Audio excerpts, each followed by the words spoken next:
Esta vez le toca el turno a Guillermo Rocafort, seguro que muchos le conoceréis, de diversas intervenciones en televisión y demás conferencias.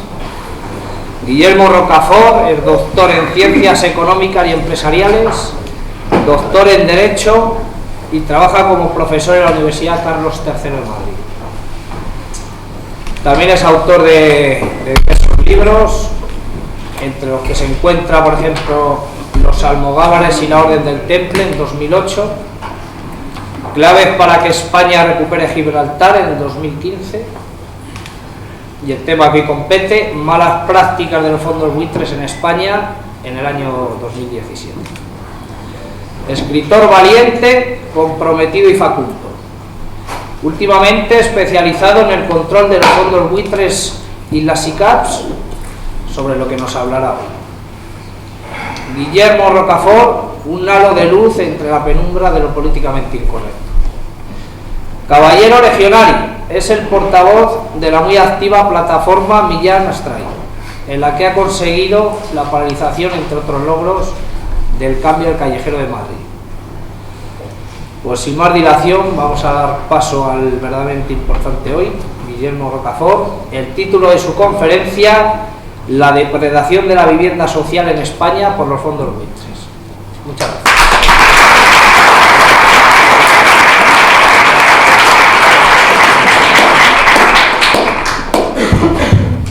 ¿Se me oye bien así? Sí. ¿O sin altavoz? Mejor conmigo. Bueno, pues muy buenas tardes a todos. Muchísimas gracias por haberme invitado a este ciclo de conferencias tan magnífico, con ponentes de primerísimo nivel, algunos de ellos muy amigos, como el profesor José Luis Orella, el doctor Baños, también Rafa Ripoll y otras personalidades ilustres que han intervenido en este ciclo de conferencias, con lo cual me siento especialmente honrado. Veo caras de muchísimos amigos, tanto españoles como de origen como de adopción. También está con nosotros mi padre, que ha venido a escucharnos, así que a Luis Valiente, como no citarle, ese ejemplo de editor patriota. Muchos amigos aquí con nosotros. Bueno, vamos a ver. Últimamente estoy especializado en este tema, que es el tema de los fondos buitres en España. He publicado ya 2 libros, uno de los cuales pues voy a donar a la organización. Y bueno, pues ya sabemos lo que pasa en nuestra nación. Tenemos un cordón sanitario que nos impide defender cuestiones que nos llegan nos tocan muy de cerca, pero en este caso, en el caso de los fondos buitres, pues sí que hemos conseguido romper el cerco. El sábado pasado, quizá alguno de ustedes vieron mi intervención en Telecinco, en el telediario del sábado, por la tarde a las 3. 1 minutito y medio, pero bueno, 1 minutito y medio que significa mucho, y más en esa cadena. No es la primera intervención, es ya la 4ª. Por lo tanto, bueno, veo en las redes sociales que se plantea una duda, una cuestión sobre los fondos buitres, ya no desde la típica posición interesada y electoralista de la extrema izquierda, sino desde un punto de vista estrictamente patriótico, que es la siguiente: ¿qué están haciendo los fondos buitres en nuestra nación? Que la están absolutamente depredando. Y de lo que les voy a hablar aquí en particular es en la depredación de la vivienda social, porque como el otro día me dijo un amigo, según nuestra Constitución, esta infame Constitución que padecemos, España se configura como un Estado social, democrático y de derecho. Yo creo que ya la palabra social la podemos borrar claramente, ¿no? Porque si al final la vivienda pública, es decir, aquella que pertenece a todos los españoles y que va destinado a los colectivos más desfavorecidos, al final han sido traspasados estas miles de viviendas a los fondos buitres, es que ya somos todo menos un Estado social. Somos un Estado especulativo, un Estado sodista, podemos decir. Y eso es bueno que, sobre todo, que la gente vaya tomando conciencia, ¿no? Sobre todo aquellos que nos dan la espalda y en última instancia pues nos tendrán que dar la razón, si no en este siglo o en el que viene. Fue muy interesante la intervención bueno, el reportaje que hizo Telecinco, lo cual demuestra que siempre quedan periodistas honestos, ¿no? Que buscan la verdad por encima de cualquier otra consideración, porque bueno, básicamente fuimos invitados a intervenir Fidere, que es el fondo buitre de Blackstone, el principal fondo buitre del mundo, luego la directora general de Vivienda del Ministerio de Fomento y yo. Fidele, como siempre hacen los fondos buitre, declinan participar porque, claro, por el riesgo que les ocasionaría y bueno, al final se convirtió ese minuto y medio pues en una constante réplica entre la señora directora general, que lo que hizo básicamente fue achacar la culpa al gobierno anterior y lavarse las manos como Pilatos, y mi persona, que lleva un poco marcando el ritmo, ¿no? Voy a explicar un poco el origen, los fondos buitre y su entrada en España. Los fondos buitre entraron en España en el año 2012. Y entraron en España básicamente como consecuencia de la intervención financiera que sufrió España por culpa del colapso del sistema bancario, que es el que nos lleva a la ruina, porque quien nos lleva a la ruina, aparte de la casta política, ha sido la casta bancaria, por su irresponsabilidad a la hora de tocar créditos sin ningún sentido ni responsabilidad. Entonces entraron en el año 2012 y es una de las cláusulas no escritas, no publicadas, en las cuales España recibió, entre comillas, ayuda de la Unión Europea y del Fondo Monetario Internacional y el Banco Mundial, pero entre esas cláusulas estaba la entrada de los fondos buitre. ¿Por qué? Porque quien iba a enchufar la pasta en España para intentar reflotar esto eran los fondos buitre. Lo que no, iban a reconocer y nunca reconocerán la casta política dirigente era que se trataba de una inversión meramente especulativa que buscaba quedarse con activos tóxicos, algunos de gran valor, a precios de saldo, a precios de especulación, y luego a partir de ahí pues destruir el tejido económico. Entonces, a partir de 2012, coincidiendo también con los problemas económicos en general de las administraciones públicas, es cuando ellos se convirtieron en la única posibilidad de venta. Bueno, vamos a ver, según se vea, quiero decir que eran los que empezaron a ofertar cantidades ridículas comparadas con los activos con los que se han quedado. Han entrado en sectores estratégicos importantísimos de España, como por ejemplo el sector del turismo, que es la única industria que nos queda, herencia de lo oprobioso anterior régimen, oprobioso entre comillas, y se han quedado ya con un tercio de los hoteles. Un tercio de los hoteles pertenecen ya a fondos buitre. Se han quedado también con hospitales, con residencias de ancianos, están entrando ahora mismo también en colegios, pero quizá, digamos, lo más irritante, lo que más nos tiene que escandalizar como patriotas es cómo han llegado a adquirir la inmensa mayoría del patrimonio de la vivienda social. Esa vivienda social que, como sabemos, tiene un origen concreto en nuestra historia y de la cual ahora lo único que ha hecho el gobierno ha sido mal venderla y ufanarse en arrancar aquellas placas que acreditan quién las hizo, esa vivienda social, ¿no? El Instituto de la Vivienda, esos yugos y flechas, esos emblemas de hace ya años. Entonces parece que la única política de nuestro gobierno actual o del sistema actual es arrancar esas placas y malvender esas viviendas. Como digo, el fondo buitre, ¿qué es un fondo buitre? Un fondo buitre básicamente es un fondo de inversión altamente especulativo que busca ganancias muy lucrativas con inversiones ridículas. Entran en aquellos países y en aquellos sectores que tienen dificultades económicas. No vienen a sanearlos y a regenerarlos y a incrementar, a invertir y generar empleo y riqueza y pagar impuestos, sino todo lo contrario. Uno puede comparar lo que es un fondo de inversión, vamos a decir, productivo, con un fondo de inversión especulativo. Básicamente se distingue por la rentabilidad. Estamos hablando, cuando encontramos con fondos que tienen una rentabilidad del 10 o superior al 10%, eso es un fondo especulativo. ¿Por qué? Porque no va acompasado al crecimiento real de la economía, sino que busca básicamente es extraer las mayores plusvalías que genera una nación y sacarlas limpias de impuestos a los paraísos fiscales. Este tipo de fondos de inversión especulativos vienen todos de los paraísos fiscales. Por lo tanto, su origen es absolutamente opaco. No se sabe de dónde viene ese dinero. Se sospecha. Puede venir del delito directamente, puede venir de la evasión de impuestos, de la evasión de capitales y también pues del blanqueamiento del dinero por parte de lo que la casta política ha estafado a la nación. Sabemos que se han llevado mucho dinero a los paraísos fiscales.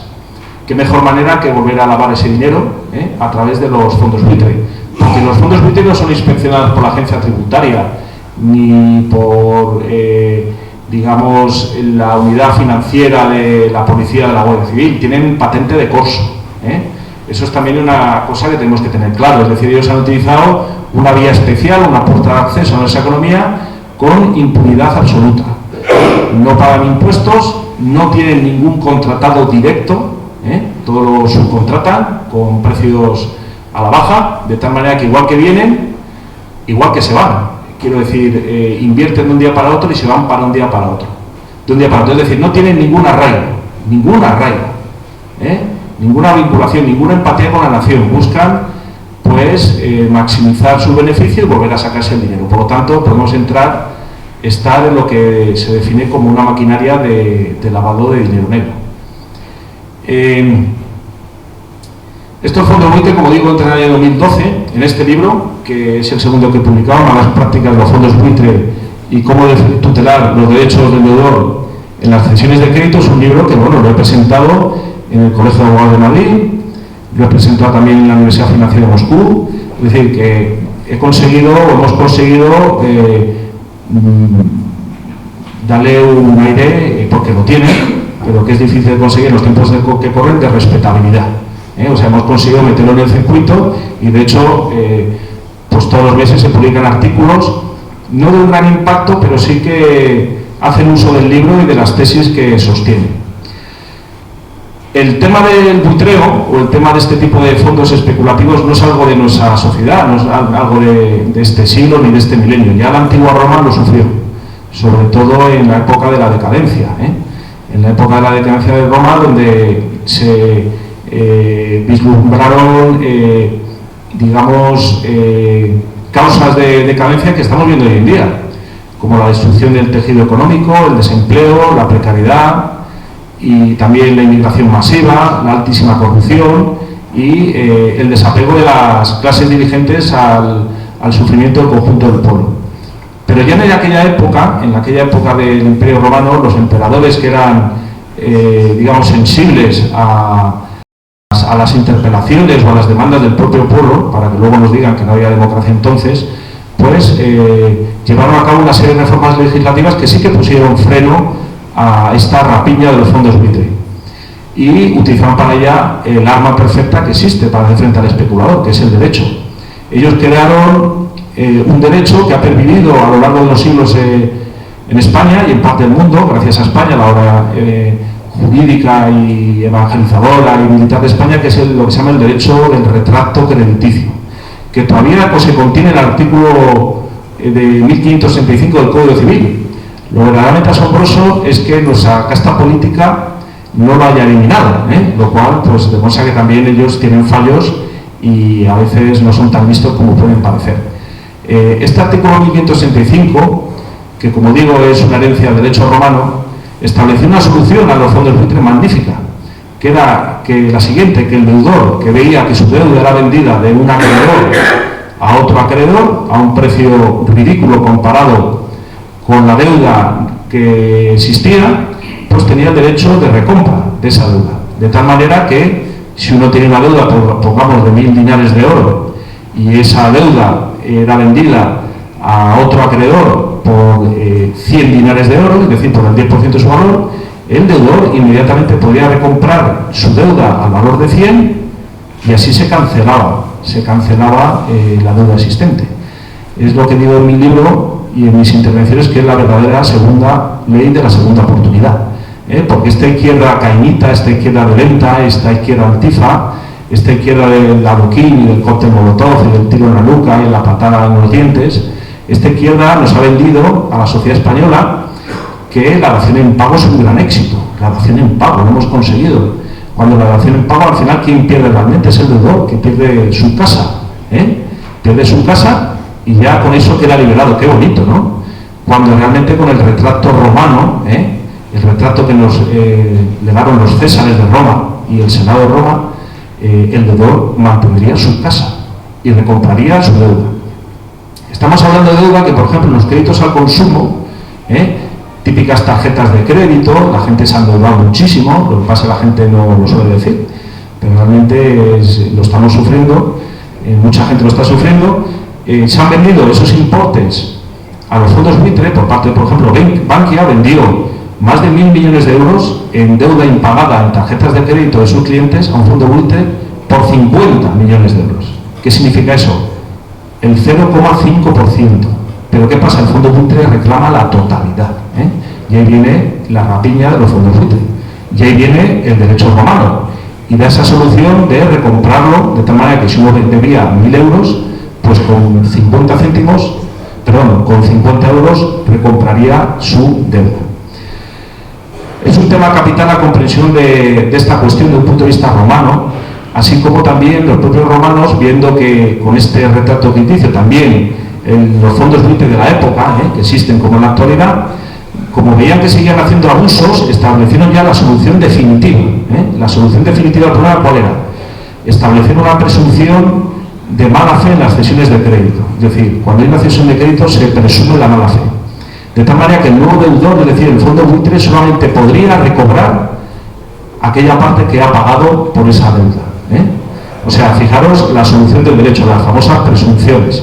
Pues el derecho romano estableció esa presunción que se llama iuris tantum, es decir, que solamente prueba al contrario, y la prueba al contrario sobre quién recaía, sobre el fondo buitre. ¿Y qué tendría que hacer el fondo buitre? La vergüenza de ir a un juez y decirle: yo he comprado deuda a este señor de 1.000 y la ha comprado por 50, pues que me pague al menos las 50, ¿no?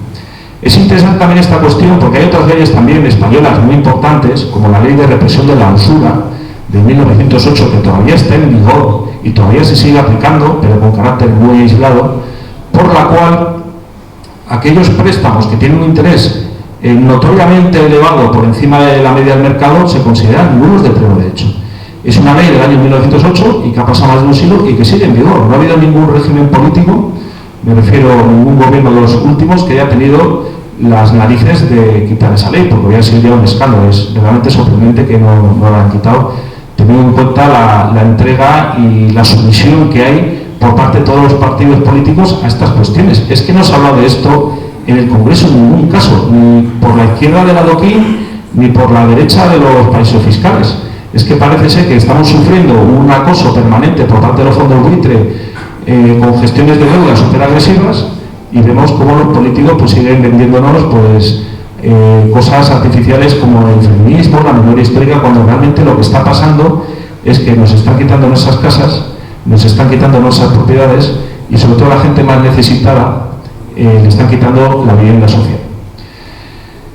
Esa vivienda social que, como digo, es un patrimonio de todos los españoles, pero bueno, y nos ha tocado lidiar con personas afectadas, con Rafa Ripoll y otros camaradas. Hemos creado una ONG que se llama El Águila Protectora, lo hemos denunciado a las autoridades europeas, nos hemos ido a Bruselas, nos hemos reunido, estamos batallando para sacar un poco también esta cuestión del ámbito estrictamente nacional, porque sabemos que aquí poco o nada podemos hacer, aunque siempre se puede hacer algo, ¿no?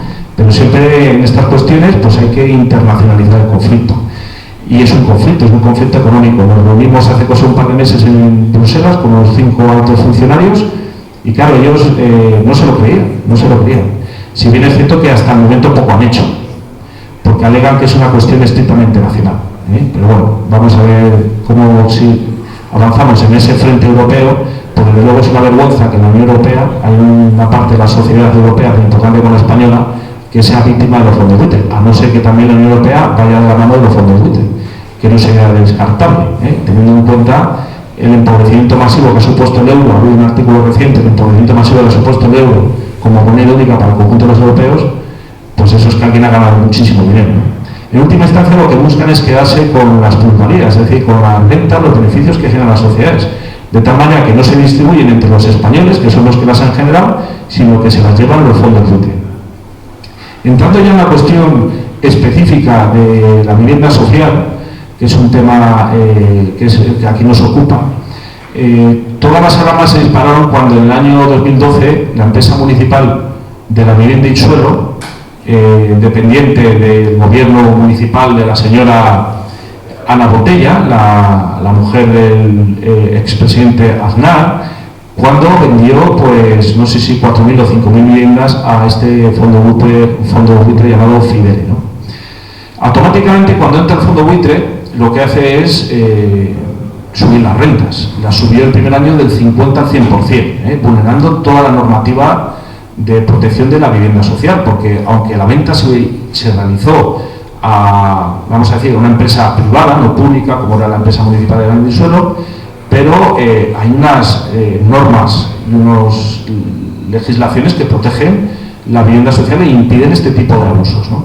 ¿Por qué? Porque al fondo buitre lo que le interesa es hacer una purga de las personas que viven ahí en esas miles de viviendas, echarse, digamos, a los que viven en situación de morosidad, y a los que no, pues apretarles lo máximo posible, y a los que no puedan, que son la mayoría, pues que se vayan voluntariamente, que es lo que está sucediendo. La mayoría de los inquilinos se van porque no quieren líos, y los que no, pues luchan hasta el final, hasta el punto de que ha habido sentencias que han dado la razón a los inquilinos, en el sentido de que esa vivienda sigue siendo legalmente una vivienda social, aunque el propietario sea un ente especulativo, y por lo tanto se tienen que someter a unos márgenes y a unos plazos que vienen contemplados, porque en última instancia son personas que han estado como inquilinos viviendo muchos años y que en sus contratos, en sus escrituras, viene lo que es la opción de compra, para que ellos puedan, una vez cumplidos esos trámites o esos plazos de arrendamiento, poder optar a una vivienda, a que esa vivienda se convierta en suya, que es lo que ha sido en España toda la vida, ¿no? O sea, no, pues estos señores de los fondos buitre han aumentado las rentas del 50 al 100%, han aplicado políticas de presión al inquilino, de bullying, de acoso, de un acoso muy sutil, que provoca un gran desgaste, de tal manera que la gran mayoría de los inquilinos, como digo, se han ido. Y están metiendo a nuevos propietarios y a nuevos inquilinos. Por lo tanto, estamos, podemos decir, en una nueva desamortización silenciosa, encubierta. Ya no entran en las iglesias a cortar las cabezas en las manos de las imágenes y a robar los cálices de oro, que era lo que han hecho tradicionalmente, sino que ahora vamos a una desamortización, pues, digamos, encubierta, que no trascienda, que no se conozca, que no se presenta como tal por el pueblo español, de tal manera que la mayoría de la gente, pues, no tiene ni idea de lo que hay realmente detrás de toda esta maniobra, ¿no? Bueno, como hubo un cambio de gobierno en la comunidad dentro del Partido Popular hubo una cierta, el Partido Popular es el partido de las guerras civiles internas. Cuando estaba Cristina Cifuentes, ordenó que la Cámara de Cuentas de la Comunidad de Madrid hiciera un informe de auditoría sobre esa venta de miles de viviendas. Y ahí esa es la principal, o la primera, prueba de cargo, donde, como digo, la Cámara de Comercio, la Cámara de Cuentas, perdón, mejor dicho, la Cámara de Cuentas, una especie de tribunal de cuentas autonómico, pues hace un informe demoledor, en el que alega una cantidad de irregularidades brutales, ¿no? Y bueno, y eso es lo que sirvió en un primer momento para que se despertaran las alarmas de la ilegalidad. O sea, es que esta operación tiene muchas lagunas negras. ¿Qué ha hecho la izquierda durante estos 4 años que ha gobernado la extrema izquierda en las principales ciudades de España? No ha hecho nada. Llegaron con el ataque a los fondos buitre y cuando tienen el poder han conseguido que en Madrid y en Barcelona las rentas por alquiler se incrementan del 50 al 100%. En Barcelona llevan el récord. O sea, no dejan de ser aliados políticos, porque no han hecho nada. Ahora la señora Ada Colau dice que va a poner una multita y así intentará arañar unos votos que desgraciadamente va a recibir, porque el pueblo español está verdaderamente lobotomizado, ¿no? Pero, han llevado a cabo los fondos buitre prácticas monopolísticas. Han concentrado la oferta, sobre todo en determinados barrios, han subido los precios, con lo cual eso también nos da pie de que les ataquemos por la vía del derecho de defensa de la competencia y la competencia desleal. Porque en España, igual que en el resto de Europa y en Occidente, los actos que son desleales, es decir, aquellos que se basan en la mala fe, son actos ilegales y por lo tanto se pueden declarar su nulidad en los tribunales, ¿no? Pero también es esa otra vía judicial que no se ha llevado a cabo en España. ¿Por qué? Porque en España los jueces, los abogados en general, pues no están preparados para afrontar este gran desafío, ¿no? Intenté dar unos cursos sobre cesiones de crédito y malas prácticas de los fondos buitre en colegios de abogados, y los únicos en los que he conseguido entrar son los del Colegio de Abogados de Madrid, que di 2 cursos semanales, y luego también en Mallorca, en las Islas Baleares, y también en La Rioja, en Logroño. Intenté, a través del Consejo de Abogacía Española, me seguí contra un muro, y luego también a los propios jueces, porque los propios jueces carecen de formación al respecto. hasta que al final cantó la gallina, y es que resulta que la formación a los jueces en temas bancarios se la la Universidad de la Banca, que es el UNED, ¿no? Con lo cual, pues, imagínense el panorama, qué formación van a recibir los jueces por parte de la Universidad de la Banca, ¿no? Para que vean que estamos tocando todos los panillos. En el tema de la venta de la vivienda social, llamó la atención muchísimos aspectos. Uno de ellos, por ejemplo, es el bajo precio que se pagó, ¿eh? Pero bueno, ha habido una denuncia de la alcaldesa de Madrid y parece ser que ha declarado como responsable del quebranto económico a Ana Botella y a varios de sus antiguos concejales. Algunos de los con los cuales he hablado sobre este particular, y doy fe porque les conozco y alguno de ellos es amigo mío, y yo creo que fueron engañados en el sentido de que el fondo buitre pues se les vendió como una solución muy positiva para el problema que estaba sufriendo la empresa municipal de Avilés y el propio Ayuntamiento de Madrid, que ya sabemos en qué situación estaba, ¿no? Hasta el punto que en conversaciones privadas de estos concejales que conozco, les decían los gestores del fondo buitre que no se preocupaban, que realmente los que estaban litigando eran como 4 jetas que no querían pagar porque no querían. Lo cual ya le dije a esta persona que es una completa falacia, porque yo he hablado con varios de ellos a través de Facebook y en persona, y realmente son personas desesperadas. Pero bueno, no han tenido ninguna cobertura social ni asociativa. Las plataformas antidesahucios y la plataforma de afectados por la hipoteca, todas están infiltradas por la extrema izquierda y siguen una finalidad meramente electoralista. Ellos agitan a las personas afectadas, consiguen, como ha pasado en San Sebastián de los Reyes, que se declara los fondos buitre persona non grata, como si eso fuera un logro. Es una declaración meramente simbólica con tintes ridículos. Y además luego también hemos visto que personalidades relevantes de estas plataformas antidesahucios, dominadas siempre por la extrema izquierda de Podemos y de Ahora Madrid, como algunas de esas personas se han metido de ocupas en esos pisos e incluso están ocupando plazas de garaje. En el caso de una podemita de San Sebastián de los Reyes, tenía ocupado 4 plazas de garaje de forma ilegal, y no era inquilina, y estaba haciéndose pasar, estaba simulando que ella era una perjudicada y salía llorando, y todo el mundo llorando, y los diputados de Podemos la abrazaban y tal, era toda una farsa. Con lo cual, al final, lo que han conseguido es darle la razón, entre comillas, a los propios fondos buitre, O sea, que no solamente los utilizan electoralmente, sino que luego en la batalla de la opinión pública pareciese que el español que está viviendo allí en esos pisos que son de protección oficial, pues son de unos jetas, como la que digo yo, la que se va a presentar por número 2 de Podemos en San Sebastián de los Reyes. Pero hay más, o sea, no solamente el tema del coste, que ha sido un coste ridículo, ahora que parece que se están incrementando las rentas, pues el precio ha sido ridículo, sino que es el último gran descubrimiento que ha realizado la ONG presidida por Rafa Ripoll, la Águila Protectora, es que los fondos públicos, cuando adquieren vivienda social, reciben subvenciones del Estado. ¡Qué bonito! Subvenciones del Estado. O sea, está los jueces y tribunales desahuciando españoles y, por otro lado, están recibiendo subsidios. Subsidios, así como les cuento, que es de lo que trato precisamente mi última intervención en Telecinco. Y gracias a la ley de transparencia, que es una ley muy positiva y que les recomiendo que la utilicen cuando tengan dudas o sospechas de contrataciones públicas de esta naturaleza, están obligados a dar todos los contratos y todos los documentos oficiales, pues yo pedimos a través de la ONG, el Águila Protectora, pedimos los reconocimientos de los subsidios, porque el primer documento en el que yo tuve constancia de que se estaban subsidiando esas adquisiciones con ayudas públicas, que por cierto es otra ilegalidad de la normativa europea, las ayudas públicas ilegales, que también estamos atacando por ese frente.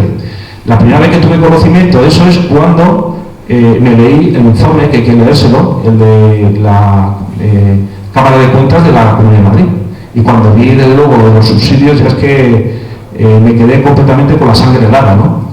Y a raíz de eso llevamos meses pidiendo esos documentos, Nos han dado unos poquitos, nos quedan los más sustanciales, pero los vamos a conseguir, porque si no al final nos van a obligar a ir a los tribunales de justicia, como hemos ido en mi caso a reclamar a claridad con respecto a las inversiones financieras que tiene la alcaldesa. La alcaldesa de Madrid tiene $500.000 euros en acciones, y no quiere decir en qué tipo de acciones. pues al final, si nos obligan, iremos a los tribunales, porque los tribunales en este caso creo que nos darán la razón. Entonces, lo que le pedimos al Ministerio de Fomento, es decir, al propio Estado, era que nos informara del detalle de todas las subvenciones que se habían otorgado a los fondos buitre, por sus cuantías, sus identificaciones, las promociones afectadas, y con toda la información posible, ¿no? Curiosamente, en la contestación, que ha tardado bastantes meses, es una contestación notoriamente insuficiente, porque lo que nos dicen es que dicen que se adjuntan los documentos de reconocimiento de los subsidios, que no nos acompañan. Curiosamente nos dan otra información, a ver si cuelan, a ver si nos cansamos y pensarán.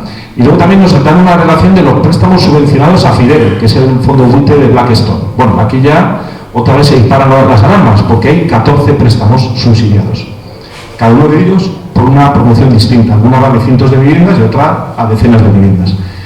Dice que el subsidio está entre el 30% de la cuota del primer al quinto año, y a partir del sexto al décimo habla del 20% de la cuota. Entiendo que dentro de la cuota están los intereses y la amortización del principal. Por lo tanto, estamos hablando de cantidades muy elevadas. Y luego, esta contestación oficial del Ministerio de Fomento dicen que es imposible saber la cuantificación de todo lo subvencionado, porque según el Ministerio de Fomento carecen de los medios técnicos para calcularlo. De luego, una excusa también heladora, ¿no? Porque si el Estado, que tiene millones de funcionarios y cantidades ingentes de recursos económicos, es incapaz de valorar el total de lo subvencionado, es que realmente ahí tenemos un problema. Por eso, en la intervención televisiva, la directora general de la vivienda, titubeando, decía que no sabían esa cuantía. Y yo hice una primera aproximación y dije que estaban en torno de los 50 a los 200 millones de euros. Con lo cual, imagínense el impacto que tendría esta cuestión, ¿eh? Ya es que no solamente el Estado español no está poniendo solución a ese problema social que ha sido la venta del patrimonio de la vivienda, sino que es el propio Estado el que lo está financiando. Nos encontramos, por lo tanto, con que, como he comenzado al inicio de mi intervención, la palabra social se cae de la Constitución. La seguridad nacional vemos que ya ha dejado de recaer en el pueblo español, sino que ya recae de una forma notoria en los fondos buitre, y que tenemos entre nosotros una serie de entidades financieras que están haciendo un daño increíble a nuestra nación, y esto lo van a sufrir las generaciones venideras, porque son como una plaga de langostas. Ellos van a sacar lo máximo que puedan en un cortísimo periodo de tiempo, sin generar empleos y pagar impuestos. ¿Qué economía es esa que puede permitir que entre este tipo de entidades? Recuerdo hace poco una magnífica conferencia con el Baños, que luego nos va a acompañar en este ciclo de conferencias, que decía que en otros estados importantes de Occidente, dentro del Ministerio de Economía, hay una unidad que se llama de inteligencia económica, que está precisamente para evitar este tipo de cuestiones. Aquí en España no hay nada al respecto. Es más, hay, yo creo que departamentos de prevención económica dentro del Estado, que buscan precisamente buscar aquellas parcelas de patrimonio, pues para mantenerlas, con cuya malventa obviamente podemos empezar ya a lucubrar, pues que habrá sobornos, coimas, convolutos y todo tipo de actos de depredación política, para la cual la maquinaria siga funcionando y depredando, ¿no? Lo que pasa es que, claro, ponemos ya un nivel muy desagradable, ¿no? Porque si realmente, como parece que se ha quedado constatado, la vivienda social ha sido rapiñada por los fondos buitre, pues ya podemos imaginar qué va a pasar con los hospitales, con la residencia de ancianos, con los colegios. Es decir, vamos a entrar en unos niveles de degradación y de ataque de guerra interna y silenciosa brutales. Frente a esto, el dirigente español actual mira a otro lado. Pensemos en Roma, ¿Qué hizo Roma? ¿Qué solución aportó? Y ese derecho al retrato crediticio, y acabo con esta intervención por si luego ustedes quieren hacer alguna pregunta, hay que decir que cuando fue mutilado ese derecho, porque Perdible mutilado fue mutilado por Napoleón, por las revoluciones liberales del siglo XIX. Ese retrato crediticio romano, quien se lo cargó fue Napoleón, porque Napoleón iba de la mano de los banqueros y de los burgueses para destrozar al pueblo europeo de la época, para expoliarlo. Y esto es una cosa que tenemos que tener en claro, porque se habla de Napoleón como el gran codificador. Pues bien, ese derecho de retrato crediticio en España solamente puede ejercitarse en el caso de que el crédito sea litigioso, es decir, que el crédito, la reclamación del mismo esté en los tribunales. Si hay una cesión de crédito al margen de los tribunales, no se puede ejecutar el retrato crediticio. Es increíble la mutilación del derecho que sufrimos como consecuencia de Napoleón. De hecho, en el Consejo de Estado, que codificó el derecho romano, porque Napoleón lo único que hizo fue compilarlo y mutilarlo, los principales jacobinos decían que ese derecho, porque ese derecho tenía un fuerte trasfondo cristiano, ¿no? Y que por lo tanto debía ser eliminado en este siglo de las luces y de la especulación y de la masonería y del progreso, etcétera, etcétera, ¿no? Pues ahí quedan las crónicas. De hecho, hay una sentencia muy interesante del año 57 del Tribunal Supremo en España, cuando hablaba del derecho del retrato crediticio, y que decía lo siguiente, decía, es que lo que no puede ser es que los tribunales de justicia se conviertan en un objeto de especulación, que es en lo que son hoy en día los tribunales de justicia. Los tribunales de justicia son objeto de especulación, porque lo que se han vendido, básicamente, son los créditos litigiosos. Lo que dicen algunos juristas, el evento incierto de la litis, el resultado a favor o en contra del acreedor. Entonces, los jueces, claro, a mí no me han dejado decírselo a la cara, ¿no? Es decir, es que sus resoluciones, tiene usted que comprender que son objeto de especulación, porque por sus resoluciones ya han sido valoradas por los fondos buitre y se ha pagado un precio por ellas, y se ha pagado un precio muy bajo. Es decir, cuentan con que ustedes no van a defender a los deudores. Hay una parte en España en que sí se puede ejecutar el retrato crediticio sin que sea litigioso, que es curiosamente Navarra, gracias al Foro de Navarra. Navarra, que tiene el derecho civil romano perfecto, lo mantiene en su esencia. En España lo perdimos a través del Código Civil del año 1889, que es una copia humillante del Código Civil del genocida Napoleón. Pero bueno, eso es lo que pasa. Gracias a España, ese retrato crediticio ha sido proyectado a otras naciones, principalmente las hispanoamericanas. Hay naciones, por ejemplo, Colombia, Chile, Filipinas, mantiene ese retrato crediticio. Y lo han sabido algunos perfeccionar, Guatemala también, en mi libro lo recojo. E incluso lo han mejorado, en Puerto Rico también lo tienen, y están muy enfadados con la rapiña de los fondos buitres yanquis. Incluso lo han mejorado, porque el retrato crediticio en España solamente se puede ejercer en un plazo, creo recordar, de 9 días, porque es un retrato contemplado en el año 1889, ni siquiera se adapta al momento presente. Pues bien, el retrato crediticio en Filipinas, nación hermana nuestra, se puede ejercer en un plazo de hasta 30 días, y en Puerto Rico hay una reforma legislativa de un senador, de un congresista puertorriqueño que desea ampliarlo a 90 días. Pero es que en el Código Civil español ni siquiera hay obligación por parte del acreedor, del no acreedor, de informar que esa cesión se ha efectuado y del precio que ha pagado por ella. Pues bien, en Filipinas ya tienen que informar del precio que se ha pagado para efectos de ejercitar el retrato crediticio, y en Puerto Rico lo están intentando. ¿Qué significa? Que España, que dio el derecho romano a muchísimas naciones hermanas, ahora nos hemos quedado atrás. Así hay que reconocerlo. Y lo que nos quedará todavía por ver. En definitiva, esta es la cuestión. Acabo mi intervención diciendo lo que dije en Telecinco y que se reprodujo fidedignamente. ¿Qué soluciona de esto? No queda más que revertir la situación. Hay que anular lo que haría el derecho romano, declarar la nulidad radical de esas ventas de la vivienda social, y hay que indemnizar a las personas que han sido desahuciadas y que se han visto obligadas y forzadas a salir de sus viviendas. Eso es lo que dijo el derecho romano, la nulidad radical. Hay que volver a la situación inmediatamente anterior. Es decir, el fondo buitre tiene que devolver al Estado las subvenciones que ha recibido, el Estado o las administraciones públicas tienen que devolver, o sea, los fondos buitre tienen que devolver esa vivienda e indemnizar ambos a las personas perjudicadas. Y no queda otra. Es la aplicación del derecho romano que nosotros tenemos desde hace 2000 años. Si somos una sociedad como la que somos, es gracias a Roma. Y lo que pedimos es la solución de los Césares. Muchísimas gracias.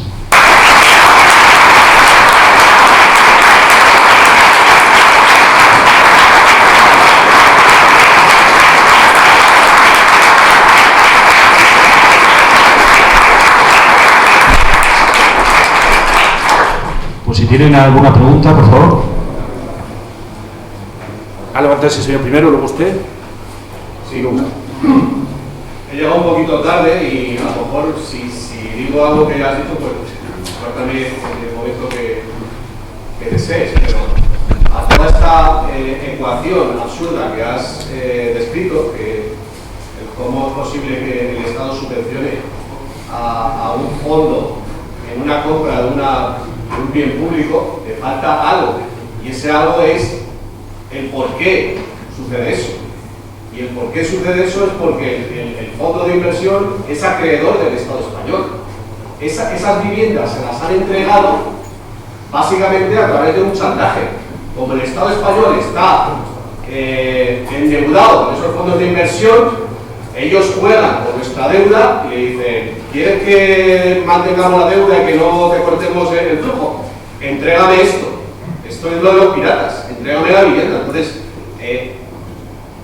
es tan absurdo lo que estás diciendo que no tiene explicación más que la explicación de la piratería, del chantaje, de los ladrones. Por eso en el juicio no te van a dar la razón, porque el juez sirve al Estado, y el Estado está endeudado con los piratas, con los fondos de inversión, y los fondos de inversión ahora mismo poseen el Estado español.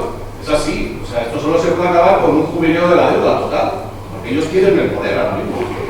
Efectivamente, eso es un objeto, lo que usted plantea, de una conferencia que di ayer en la Universidad Financiera de Moscú, de los 4 grandes riesgos que tiene la economía europea y España en particular, que son el altísimo endeudamiento que ha citado usted, la altísima fiscalidad asimétrica, la presencia de los fondos buitre y un sistema bancario absolutamente piramidal, que no ha sido reformado y que todo se ha hecho para tapar boquetes, pero de una forma cutre, que en cualquier momento las vías de agua se pueden volver a abrir. Porque ha pasado España para tapar el boquete de la deuda, vamos a decir, o de la insolvencia bancaria, nos hemos endeudado en la época de Rajoy del 65% al 100%. Ahí viene el famoso Sareb o Banco Malo, que eso es otra estafa más al pueblo español. Entonces, esas son las principales 4 riesgos que existen en todas las naciones europeas. A mí también me han dicho los rusos que ellos tienen mucha preocupación porque sienten el aliento del fondo buitre, porque está revoloteando sobre sus fuentes de energía, el petróleo y el gas. De ahí el interés que suscitó mi conferencia, para que sean conscientes del riesgo al que se exponen. Ahora mismo Rusia creo que tiene una deuda pública del 14%, España al 100%. Cuando murió Franco, España tenía el 7% de deuda pública. Esto se lo explico a mis alumnos y claro, les digo, a más derechos, más deuda. No es una correlación. ¿Tiene constancia de la entrada de los fondos buitre en otros países de Europa? Sí, es difícil bucear en internet al respecto, pero por ejemplo en Portugal, la nación hermana portuguesa, allí se han quedado con el principal cadena hotelera de lujo, a un precio ridículo, y que lo que han hecho automáticamente, bajar los precios de 300 euros a 60, con lo cual se están cargando el sector de hoteles de lujo. No sé si me explico. Han entrado en el sector de hoteles de lujo de Portugal y como han entrado con esas condiciones tan buenas, tienen márgenes de actuación importantes. Entonces destruyen la competencia, porque vienen a destruir la competencia. No han bajado los precios de 300 euros de habitación por noche a 60 euros. Y han perjudicado, ¿a quién están perjudicando? A aquellas cadenas de hoteles de lujo que tienen sus cuentas saneadas. Entran en sectores para depredarlo y para cargarse a la competencia. Es un simple ejemplo. En España entra también, por ejemplo, en el campo de las autopistas de peaje estas ruinosas de la época de Aznar. ¿Se acuerdan estas autopistas de peaje? Pues han quedado con ellas a precios ridículos, se las han vendido el Banco Santander, el BBVA. ¿Y qué le piden al Estado? Siendo además, estando en concurso a acreedores, le piden la totalidad de la deuda, cuando ellos han pagado una cantidad ridícula. ¿Por qué el Estado no ha ejercitado el derecho al retrato crediticio? Tendría derecho a ejercitarlo, y no lo ha ejercitado. Entonces, por lo que dice el caballero, al final mandan, nuestros acreedores son los que mandan sobre el Estado. Al declarar uno de pleno derecho el procedimiento de adquisición de estos fondos, de toda esta riqueza inmobiliaria, va a crear también una indemnización por daños y perjuicios a estos fondos buitres, que va a tener que pagar los ayuntamientos, ¿no? Bueno, ya no solamente los damnificados como antiguos propietarios o inquilinos, sino a lo que son los adquirentes. Entonces va a tener que responder los propios ayuntamientos, ¿no? Bueno, ahí hay un acto de mala fe, un acto de competencia de entonces habrá que ver las responsabilidades compartidas que hay entre los fondos buitre y las administraciones públicas que han cedido ese patrimonio. Lo que pasa es que como en España ya no se reclama al gestor la responsabilidad por su mala gestión, al final ¿sobre quién va a recaer? pues sobre todo de nosotros. Entonces todo ese círculo vicioso hay que cortarlo. A partir de ahora hay que imputar la mala gestión al responsable que ha llevado esa mala gestión. Pero en última instancia una responsabilidad compartida entre fondo buitre y administración vendedora. Y hay una parte perjudicada que es, desde luego, el español que vive en una vivienda protegida, ¿no? Pero vamos a lo mismo, el único interés que tienen es arrancar las placas del Instituto de la Vivienda, de antes, con el número de las flechas. Eso es lo que realmente les ofende. Que luego las casas pertenezcan al fondo buitre, a la clase política les es indiferente. Ya, pero ¿cómo cobras a un fondo buitre si no tiene un sitio donde están en paraísos fiscales? Eso es una cuestión muy interesante. ¿Cómo cobrar a un fondo buitre mientras tengan activos en España inmovilizando registralmente todo su patrimonio? Así de claro. El problema es si cuando se lleven el dinero, ¿no? Y no tengan patrimonio, pero tienen activos, tienen muchos activos aquí en España, entonces habría que nacionalizarlos. Porque ese patrimonio ha sido ilegalmente... No, pero me refiero más a que si un tribunal les declara culpable y tienen que pagar no solamente con el activo que se ha quedado, sino además una multa. Claro. Como ocurre con los españolitos de aquí, sí. Claro. Bueno, se pillará el patrimonio que tengan aquí. En cuanto a las multas, pues mientras haya paraísos fiscales y puedan mover el dinero libremente de un territorio a otro, va a ser difícil. De ahí que venga el hecho de que realmente Europa ha sido totalmente ineficaz en la lucha contra los paraísos fiscales, absolutamente ineficaz. Es que Europa tiene paraísos fiscales dentro de lo que es la Unión Europea. Sí, así es. Los tienes ahí en las Islas Británicas. Ahí están, sí. Es un tema que tarde o temprano habrá que resolver a nivel global. ¿Qué hacemos con los paraísos fiscales? Porque hay mucho dinero extraído, la mayoría ilegalmente de las naciones, y muchos de origen ilícito, delincuencial, y no olvidemos este tema que les planteo, el tema del uso del paraíso fiscal como una maquinaria de lavado de dinero negro, del dinero de la corrupción que ha sido extraída de España por los políticos. Que qué mejor manera de poderlos meter en España a través de fondos buitre, y todo muy limpio y todo muy legal, ¿no? No sé si desde la perspectiva del derecho comparado en otros países del entorno de la Unión Europea, si ha sobrevivido este derecho de retracto, por ejemplo, en Italia o en Alemania, o no sé cómo está regulado en otros países equivalentes que se habrán tenido que enfrentar a esto también. En Alemania, en Italia ni en Francia existen. En Francia fue reformado, curiosamente, en el gobierno de Olivera Salazar, pero claro, es que no sabe, es que en aquella época no se planteaba esta cuestión. Entonces fue eliminado en Portugal por Olivera Salazar, bueno, no sé si vivía en el año 69, luego también en Italia por Mussolini en el año 42, pero claro, era una modificación como del Código Civil italiano, pero no se planteaba esta cuestión. Y en Alemania también fue eliminado no sé cuándo. Donde pervive, igual que en España, es en Francia. Se llama el derecho de retrait litigé, que es básicamente lo mismo, y ahí se utiliza muchísimo. Y jurisprudencialmente, ¿qué hace un fondo buitre? Como hacen ventas, lo que se dicen al por mayor o en globo, de muchas miles y miles de viviendas o de créditos tóxicos, ellos ponen una cantidad en la escritura de compraventa a tanto alzado, y dice tanto por miles de viviendas. ¿Qué es lo que ellos alegan luego en el juicio? Que es imposible individualizar el precio. Dicen, es que claro, es que es imposible. Digo, pero ¿cómo que es imposible? Si todo eso seguro lo tenéis en algún documento, en alguna hoja Excel, tenéis ese dato. Entonces, frente a ello, ya la jurisprudencia de la Corte Suprema Francesa ha dicho que había que aplicar una simple regla de 3. Aplicando una regla de 3, si por tanto has pagado tanto por mi deuda, pues aplico la regla de 3. Entonces, pues así es como la Corte Suprema, pero es una pena porque a nivel, por ejemplo, podría haber un reglamento europeo de directiva comunitaria que unificara esta cuestión, pero mira, casi mejor que no se haga, porque si se hace será para quitarlo en aquellos países que lo mantenemos. Por lo tanto, vamos a agarrarnos al 1535 del Código Civil, intentar salvarlo como se defiende una posición de los tercios de Flandes. Rafa, por favor, el presidente de la protectora, pido un aplauso para él por lo que está haciendo el esfuerzo de...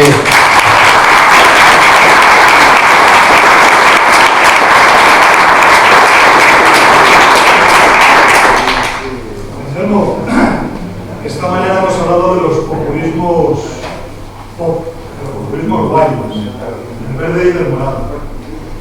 ¿Qué intuyes tú que tienen sujeto a la lengua en este tema de los fondos públicos? Buenísima cuestión. El morado, me remito a la alcaldesa, no quiere decir que tiene medio millón de euros. Y debe ser un dinero muy turbio, muy turbio, muy turbio. Y nada me podrá decir porque le tengo una sentencia ganada. O sea, la sospecha recae sobre ella, porque si alguien no quiere decir que tiene dinero, es que algo tiene que esconder, ¿no? Y con respecto a la opción, vamos a decir, verde, Vox específicamente, pues tampoco dicen nada, ¿eh? Es muy sospechoso, pero recientemente hemos investigado en Bardají, que es el factotum, es el financiador o es el ideólogo, ¿no? o todo en su conjunto, aparece en el registro mercantil de Miami, en Florida, como un administrador de una sociedad asesora de fondos buitre en Europa y concretamente como responsable en España. Si a esto no unimos que su sede pertenece a una sociedad, la actual sede de Vox ha salido en prensa de la extrema izquierda, pero bueno, de momento no ha habido una acción de rectificación de información, lo cual presume su veracidad. Tiene la vivienda Vox o la sede, la nueva y pletórica sede, pertenece a una sociedad domiciliada en Luxemburgo y que por encima de ella hay otra sociedad en el paraíso fiscal de las Bahamas, siendo Luxemburgo también un paraíso fiscal, pues ya podemos empezar a encajar un puzzle de que detrás de Vox pues hay también una disidencia controlada a efectos de que en este caso no haya ningún descontrol, ¿no? Disidencia controlada.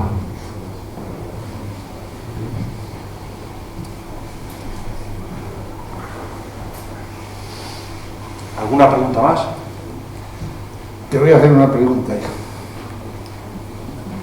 ¿Qué correlación puede haber desde el inicio de este régimen en la institucionalización de la corrupción como un derecho de los sinvergüenzas? Toda vez que partimos de la liquidación del INE, toda la automoción, los camiones, toda la industria que había en España fue prácticamente regalada por apoyos políticos al Partido Socialista. Sabemos la SEAT, sabemos la Pegaso, en fin, todo esto. No solo la industria, sino los solares, que ya están edificando. Y si partimos de la fortuna que puede tener el jefe del Estado, actual jefe del Estado, que puede tener en este momento como consecuencia de comisiones, porque las empresas importantes de España adquieran obras, consigan obras en Arabia y demás países, ¿cuál es el final? Pues sí, la verdad es que es una cuestión bastante interesante, ¿no? ¿Cuándo viene el origen de todo? Yo, bajo mi punto de vista, es el cambio de régimen. Tengo que decir que estoy influenciado aquí, lógicamente, en esta respuesta por mi padre, ¿no? Y por tanta convivencia con él y hablando sobre este tema. Pero sí que es cierto que ha habido unos procesos de desamortización. Se ha comentado el tema del INI. En el año 75 el sector público representaba el 25% del Producto Interior Bruto y un sector público productivo y dinámico de la economía, tiraba de la empresa privada, ¿no? Ponía camiones, ponía infraestructuras, ponía fábricas para que tirara del resto de operadores económicos. En estas últimas 4 décadas ha habido una depredación absoluta, venta de grandes empresas públicas, y podemos estar con esto en un eslabón más de esta cuestión. Se me ocurre, por ejemplo, el tema del patrimonio del cuerpo de mutilados por la patria. Este cuerpo que fundara el general Millán Astray, pues hace 3 años vendieron la joya de la corona, que era el palacete que hay en la calle Príncipe de Vergara. Se la han vendido a la Universidad de Juan Carlos, que es una universidad pepera, por 6 millones de euros, cuando en la Universidad de Juan Carlos no tienen ni ahora mismo ni para poner calefactores del frío que hace. Y ese bien fue donado al cuerpo mutilado por la patria por una señora gratuitamente. Entonces, al final lo que vemos es que los gestores públicos entran en las administraciones y debe ser que lo primero que piden es un inventario de bienes que hay, para intentar ya de tapadillo y por adjudicaciones de ETA especular, que es lo que ha pasado con el palacete, que era la sede del cuerpo de mutilados por la patria. Al final se perdió ese gran cuerpo de mutilados por la patria. Ahora mismo los que tienen incapacidades en el ejército no tienen lo que tenían hace ya 70 años, que era un centro específico para ellos, para atenderles lo mejor posible, y han sido abandonados. Y ahora, ¿quién lo disfruta? Bueno, pues lo disfruta una universidad que, como vemos, pues regala títulos a políticos y en una relación corrupta entre intereses privados y particulares. Estamos en procesos de desamortización, hay que volver a resocializar toda esta economía y para ello hay que aplicar medidas contundentes. El día de mañana, cuando toque, pues habrá que actuar con contundencia, e intentar establecer leyes para que esto no vuelva a pasar nunca. Una pregunta rápida. Cuando tú has dicho que se vendieron las viviendas sociales del ayuntamiento al fondo Blackstone, ¿el representante de la ley puede hablar? Bueno, se ha hablado, pero yo creo que está ahí para recibir dinero, o de comisionista o algo así, pero ahí ya no tengo la total seguridad, pero sí que se mencionan de viajes de la familia a paraísos fiscales, etcétera, etcétera, y sus vínculos con las grandes empresas con las que está trabajando el señor Aznar demuestran que al fin y al cabo no es más que un lacayo del ultracapitalismo financiero, ¿no? Y como su partido, pues, a mí el señor Casado, con muy buena intención que tenga, que tampoco voy a dudar de ella, tiene una hipoteca que es esta, la de la vivienda social y otras cuestiones que nunca levanta el vuelo su partido, y se va a ganar el desprecio de los votantes, ¿no?